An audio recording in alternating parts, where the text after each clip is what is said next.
Hello मेरे प्यारे प्यारे बच्चों, कैसे हैं आप सब। आज मैं आपके लिए गेम के साथ तैयार हूं और आपसे रिलेटेड, क्योंकि आप मेरे सामने नहीं हो तो आज मुझे इसका सहारा लेना पड़ रहा है।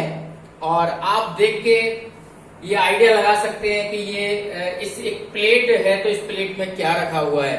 बच्चों की मनपसंद क्या कहलाते हैं? टॉफीज। चलिए बात करते हैं आज इस गेम की। पहले एक हम खेल की तरह से कुछ खेलना चाहते हैं, एंजॉय करना चाहते हैं, उसके बाद हम मैथमेटिकली बात करने वाले हैं। सो स्टार्ट करते हैं स्टूडेंट्स। आज मेरा एक खेल इस तरह से है कि ये 3 बच्चे खड़े हैं और हाथ फैला के खड़े हैं। क्या करना है मुझे इसमें? तो मैं आपको ये समझाना चाहता हूं कि ये 3 बच्चे हैं मेरे सामने और मेरे पास एक प्लेट में कुछ टॉफीज हैं और मेरा मन करता है किसी पे ज्यादा टॉफी न पहुंच जाए, किसी को कम ना मिले। तो मैंने कोई एक प्लानिंग सीखी अपने दिमाग में। उस प्लानिंग के साथ मैं ना सही बंटवारा करना चाहता हूं। बंटवारा यानी बांटना चाहता हूं कि किसी के पास कम न पहुंचे, किसी के पास ज्यादा न पहुंचे, इक्वली पहुंचे, बराबर पहुंचे। तो मैं बांटना चाहता हूं और इस बांटने को ही हम इंग्लिश में कहते हैं डिवीजन, डिवीजन सम। तो आज ये डिवीजन कैसे बनने वाला है, आप मेरे साथ इस वीडियो को देखें। देखने के साथ एंजॉय करना है आपको, तभी कुछ बाद में हमें मैथमेटिकली समझ में आने वाला है। तो मैं स्टार्ट करता हूं कैसे मुझे काम करना है। ये आज मेरे पास कुछ टॉफियां हैं जिनको मैं चाह रहा हूं। अब मैंने जो बताया आपको, ये टॉफीज मैं लिख देता हूं आपके सामने। ये टॉफीज हैं मेरे पास और मैंने सोचा अपने माइंड में कि मैं पहले इस बच्चे को ना एक यहां से इस टॉफी को उठा लेता हूं और यहां एक टॉफी मैंने इसकी क्वांटिटी बता दी कि भाई एक टॉफी तुम ले लो। फिर मैंने एक दूसरी टॉफी इसको उठा ली, यहां से इसको दे दी। और मैंने क्या किया, फिर एक टॉफी और उठाई, इस बच्चे को दे दी। तो मुझे ये पता लग गया, आपको भी सबको पता लगा कि 3 बच्चे हैं, इनको इस टाइम एक एक टॉफी मिल चुकी है। और एक बार में मैंने क्या किया, तीनों को संतुष्ट किया और कह दिया भाई मेरे पास से ना 3 टॉफी बट चुकी हैं, आपको सबको बराबर एक एक मिल गई ना। बच्चे सेटिस्फाइड है, एक एक मिल गई। अब वो वेट कर रहे हैं कि सर अभी हमें और भी देंगे। तो मैं इस इंफॉर्मेशन को बताना चाहता हूं। आप मेरे साथ देखिए, 3 टॉफी बट चुकी हैं। टोटल टॉफी कितनी है मेरे पास? क्वेश्चन आता है तो 1 2 3 4 5 6 7 8 9 10 11 12। तो ये 12 टॉफी हैं। टोटल नंबर ऑफ टॉफीज मेरे पास हैं 12। मैंने 3 टॉफी बांट दी है यहां पर।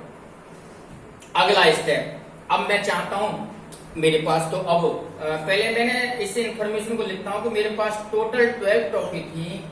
मैंने एक राउंड लिया और उसमें अपने हर बच्चे को इक्वल बांटा है। तो यहां से मुझे पता लगा था कि मैंने एक बार में 3 टॉफी बांट दी है, तो मेरे पास कितनी बचनी चाहिए? आप भी चेक करेंगे, मेरे पास 9 टॉफी हैं बची हुई। स्टूडेंट्स, यहां से जो मेरे पास टोटल नंबर ऑफ टॉफीज है 12 हैं। मैंने 3 टॉफीज करके एक एक करके बांट दिए। अब मेरा ये सिस्टम अभी और चलने वाला है। मैं इस इंफॉर्मेशन को भी आपके साथ लिखना चाहता हूं, शेयर करना चाहता हूं कि मेरे पास टोटल टॉफीज 12 थी और आपको पता है मैंने इन 3 बच्चों को दे दी है। तो मेरे पास अब 9 टॉफीज बची हुई हैं। अब वही सिस्टम फिर मैं कहता हूं चलो मेरे पास अब 9 टॉफी है। अब मैंने एक टॉफी यहां से इसको पिक की, इस बच्चे को दे दी, एक दे।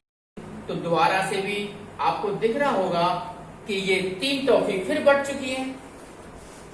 तो मैंने इसी इंफॉर्मेशन को लिख दिया कि मेरे पास 9 थे और मैंने 3 टॉफी और डिवाइड कर बांट दी बच्चों को, तो मेरे पास 6 रह जाएंगी। ये मेरा पहला चांस था। मैंने इसको कह दिया फर्स्ट टाइम। मैंने क्या किया, 3 टॉफी बांट दी फर्स्ट टाइम। और ये दोबारा मेरा एक सेकंड राउंड आया था जिसको मैंने नाम दे दिया सेकंड टाइम। यानी सेकंड टाइम में मैंने 3 टॉफी और बांटनी 9 में से, तो मेरे पास 6 रह गई। इसी टाइम से इसी तरह से मैं ये काम कर रहा हूं, और देखिए फिर मैंने एक टॉफी यहां से ये पिक की है, इस बच्चे को दे दी, फिर एक टॉफी और यहां से मैं पिक कर रहा हूं, और इसी तरह से एक टॉफी और मैंने पिक कर ली ये वाली। अब मैंने इस तरह से 3 टॉफी और बांट दी। अब इसी इंफॉर्मेशन को फिर मैं यहां लिखना चाह रहा हूं आपके सामने कि मेरे पास 6 टॉफी बची हुई है ये, और आप भी देख लीजिए 6 थी मैंने, और यहां से 3 और। अब मेरे पास केवल 3 टॉफीज बच गई, और ये मेरा थर्ड स्टेप आ गया, फर्स्ट, सेकंड और थर्ड। ये थर्ड टाइम मेरा काम हो चुका है। तो ये एज ए गेम है, हम काम कर रहे हैं। आज हम ये देखने वाले हैं कि हर बच्चे को कितनी टॉफी मिलने वाली है, और वो क्या इक्वल मिलने वाली है। अब मेरे पास ये 3 टॉफी है, मैंने इसको फिर एक बच्चे को दे दी, और इसको भी पिक किया, यहां से उठाया, इसको दे दी, और एक यहां से इसको पिक किया, तो मैंने फिर 3 टॉफी दे दी। और इस तरह से इस इंफॉर्मेशन से अब आप आइडिया लगाएंगे कि मेरे पास कोई टॉफी नहीं बची है, मैंने 3 टॉफी यानी 3 बची थी, 3 और दे दी, तो अब मेरे पास 0 आ गई, और ये मेरा लास्ट चांस है, 4th टाइम। इससे मेरे प्यारे बच्चों, ये देखने से पता लगा, इस बच्चे की जरा पोजीशन देखते हैं। इस बच्चे को 4 टॉफी मिल चुकी है, इस बच्चे को कितनी टॉफी मिली है, ऐड करेंगे, और इस बच्चे को भी। इसका मतलब मेरे पास 12 टॉफी थी, 12 टॉफी बढ़ चुकी हैं, हर बच्चे को 4-4 टॉफी मिल चुकी हैं। ये बहुत इजी क्वेश्चन मैंने लिया था समझाने के लिए, और अब इस इंफॉर्मेशन को इस फॉर्म में लाना चाहिए। बच्चे थे तो इसका मतलब हर बच्चे को 4-4 टॉफी मिली। आज स्टूडेंट्स, इसी चीज को मैं आपको बताना चाहता हूं कि यहाँ पर हमने ये जो सीखा है, इसी फॉर्मेट को हम डिवीजन का नाम देते हैं, और यहां से लिखा जाता है कि डिवीजन क्या है, व्हाट इज डिवीजन। तो मैं आपको बताना चाहता हूं कि डिवीजन इज अ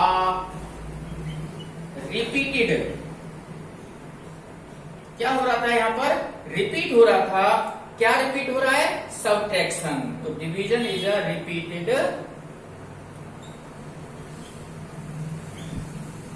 सबट्रैक्शन। आज हमने ये चीज सीखी है कि यहाँ ये डिवीजन क्या है, डिवीजन एक वास्तव में रिपीटेड सबट्रैक्शन है।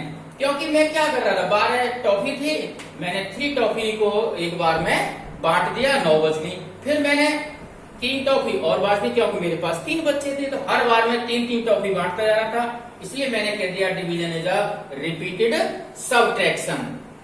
स्टूडेंट्स, इस तरह से ये मेरी 12 टॉफी का बंटवारा हो चुका है, और हर बच्चे को आपको पता है 4-4 टॉफी मिली है। अब मैं इसको मैथमेटिकली और लिखना चाहता हूं आपके सामने इस इंफॉर्मेशन को। अब मैं कहता हूं कि भाई हमारे पास कितनी टॉफी थी, टोटल 12। कितने बच्चों में बांटनी थी हमने, 3 स्टूडेंट्स में बांटनी थी, और रिजल्ट कितना आना चाहिए, हर बच्चे को कितनी मिली। तो क्वेश्चन आ जाता है कि सर 4 मिली। अब हम अपनी टेबल पे ध्यान देते हैं। अगर 12 टॉफी है और हमारे पास 3 बच्चे हैं, उनको हमें बांटना है, तो 3 की टेबल पढ़ने से आ गया। तो ये डिवीजन ने हमें आज सिखा दिया कि अगर हमारी इक्वल कोई चीज इस तरह से बांटी जा सकती है, टेबल में आती है तो हम इक्वल बांट सकते हैं। अगर टेबल में नहीं आती तो कुछ रिमेनिंग बच जाएगा उसी तरह से। तो आज ये डिवीजन का एक छोटे बच्चों के लिए मैंने अपनी तरफ से तैयार किया था। तो अब आज यहां से ये चीज सीखने को मिलनी है हमको कि ये जो सिंबल है इसी को हम डिवीजन सिंबल कहते हैं। और ये जो टोटल आप देख रहे होंगे, जो ये टोटल 12 है, जो टोटल चीज आती है उसे उसका नाम हमने सीखना है डिविडेंड। ये नाम है डिवीजन फैक्ट्स में कि क्या क्या चीज होती है डिविडेंड। और इसी तरह से ये 3 के लिए मैं बात करता हूं, तो 3 के लिए आप डिवाइजर का नाम देंगे। और जो लास्ट में आंसर आया है, रिजल्ट आया है, इसका नाम आता है क्वोशेंट करने कि जो टोटल नंबर होता है उसके लिए डिविडेंड का नाम देंगे, और बीच में जो ये सिंबल पड़ा हुआ है ये डिवीजन सिंबल है हमारा, और जिससे डिवाइड किया जा रहा है मीन्स जितने बच्चों में हम मान के चलते हैं कितने बच्चों में बांटना है इस चीज को, 3 बच्चों में, तो रिजल्ट जो 4 आया उसका नाम क्वोशेंट आता है, जो भी रिजल्ट आता है। और यहाँ जितने बच्चों में यानी जितने में बांटा जा रहा है वो हमारा डिवाइजर के नाम से जाना जाता है। तो स्टूडेंट्स आज हमने ये चीज सीखी, अब इसके साथ अब हम डायरेक्ट करना सीखेंगे। अब इस तरह से बांटने में टाइम ज्यादा लगता है, तो अब हम अपनी टेबल पे आएंगे और टेबल का एंजॉय करते हुए आंसर बताएंगे। और इस चीज को मैं छोड़ते हुए आगे बढ़ता हूं। स्टूडेंट्स उस डिस्ट्रीब्यूशन में हमारा जब टाइम लगता था तो हमने एक ऑब्जर्व किया, और उस ऑब्जर्वेशन के आधार पर हमने, क्योंकि हमें टेबल लर्न है, तो अब देखिए उसी इंफॉर्मेशन को उसी तरह के क्वेश्चन से मैंने वही लिया है 12 डिवाइड बाई 3। तो अब मैं इसको डिवाइड करके दिखाना चाहता हूं कि 3 की टेबल में 12 आता है कि नहीं आता, पहले हमारे ब्रेन में सेट होना चाहिए। यस, तो हाउ मेनी टाइम, 3 4 जा 12, तो माइनस करेंगे तो रिजल्ट स्टूडेंट 0 आएगा। और हमें पता लगा कि इसको जैसे ही बांटा तो ये 4 उन तीनों बच्चों में बट जाएगा। इसी तरह से मैंने नया क्वेश्चन लिया है, 20 टॉफी मान के चलो 4 बच्चों में बांटनी है, आपको आंसर पता लगने लगा होगा। देखिए 4 की टेबल में ये आता है ना, 4 5 जा 20, इट मीन्स कि ये 4 की टेबल में आता है, माइनस करेंगे तो 0, यानी एक भी टॉफी रिमाइंडर में नहीं आने वाली, इसको रिमाइंडर कहते हैं। अगर कुछ बचता है तो यहाँ 0 बचा हुआ है। तो स्टूडेंट्स यहाँ से जैसे 4 से पता लगा कि जब 4 बच्चों में 20 टॉफी बांटी जानी है तो 5 मिलने वाले हैं। तो इसी को अब देख कितना शॉर्ट हो गया है, ये आपको भी अच्छा लगेगा। अब मैं एक अगला क्वेश्चन, 42 टॉफी मान के चलते हैं और 6 बच्चों में बांटनी है। तो आपको पता है 6 की टेबल में तो आता है 6 7 जा 42, और ये रिजल्ट 0, यानी एक भी टॉफी नहीं बचेगी और सारी टॉफी बढ़ जाएंगी। तो हर बच्चे को कितनी टॉफी मिलने वाली है, 7। ये है हमारी टेबल का कमाल, और इसको हमने शॉर्ट फॉर्म में बना लिया, क्योंकि आपने स्टार्टिंग में देखा था कि कितना लंबा प्रोसेस था जो हमने सीखा है। अब इसको हम डायरेक्ट करेंगे। अब की बार 35 टॉफी मान के चलते हैं और 7 बच्चों में बांटनी है, तो 7 की टेबल 5 टाइम्स जाएगी, और इस तरह से एक भी टॉफी नहीं बचने वाली, और हर बच्चे को 5 टॉफी मिल जाएंगी। ही समझ में आया होगा, और इस वीडियो को अगर समझ में आई है तो अपने छोटे छोटे उन साथियों में जरूर अवश्य ही आप उसको शेयर करेंगे और एंजॉय करेंगे, और अपने फ्रेंड को भी एंजॉय कराएंगे। Thank you. Tell me pretty lies, look me in the face, tell me that you love me, even if it's fake.